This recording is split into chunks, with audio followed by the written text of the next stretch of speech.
اعوذ باللہ من الشیطان الرجیم، بسم اللہ الرحمن الرحیم۔ 17 ربیع الاول حضرت محمد مصطفیٰ صلی اللہ علیہ وآلہ وسلم اور حضرت امام جعفر صادق علیہ السلام کی ولادت تمام مومنین اور مومنات کو مبارکباد پیش کرتا ہوں۔ اتنا عظیم ترین دن کہ جس دن کے صدقے یہ پوری کائنات کے دن بنے، جس کے صدقے میں یہ کائنات وجود میں آئے، جو وجہ تخلیق کائنات ہے۔ پروردگار کا شکر ہے، خدا کی قسم، کہ ہمیں ان پاک ہستیوں کی محبت اور محبت ہمارے دلوں میں رکھی۔ لہذا کرنا کیا ہے کہ اس دن کے کچھ اعمال ہیں، وہ اعمال انجام دیں۔ پہلا کیا ہے؟ غسل کرنا۔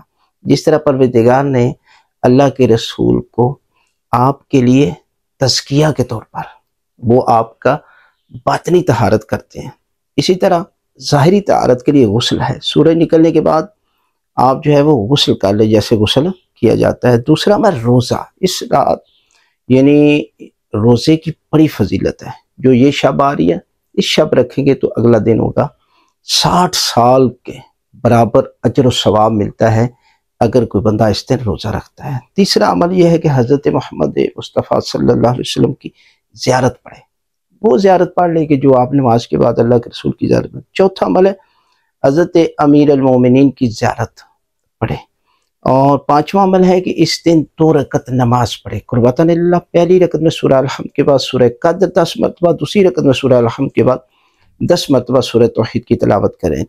اور چھٹا عمل ہے مسلمان بھائیوں کو خوش کریں، کسی طریقے کے ساتھ جو ہے وہ انہیں خوش کریں، چاہے سلام دعا کر کے، کوئی بیمار ہے اس کا عیادت کر کے، کوئی ناراض ہے اس کو راضی کر کے، یا کسی کے لیے آسانیاں پیدا کر دیں۔ راشن کے حوالے سے بھی یہ خوشی ہے۔ اور اس کے بعد آقا کا میلاد منائیں، آقا کے ذکر بیان کریں، محفلیں منعقد کریں۔ اور اس کے بعد ہے صدقہ۔ صدقے کی بھی بڑی اہمیت ہے کہ آپ حسب توفیق آپ مومنین کو، غریب کو، اور بالخصوص یہ سلام زدگان ہیں ان کی مدد کریں، سپورٹ کریں، اور نوے درود پاک کی کثرت کے ساتھ تلاوت کریں، اور مومنین کے لیے کھانے کا انتظام کریں۔ یہ وہ اعمال ہیں کہ جس کے بدلے پروردگار جو ہے وہ آپ کے گناہ معاف کر دے گا اور آپ کے مرحومین کے درجات بلند کرے گا، اور پروردگار آپ کے گھروں میں آقا کی آمد کے صدقے میں رحمتیں نازل فرمائے گا۔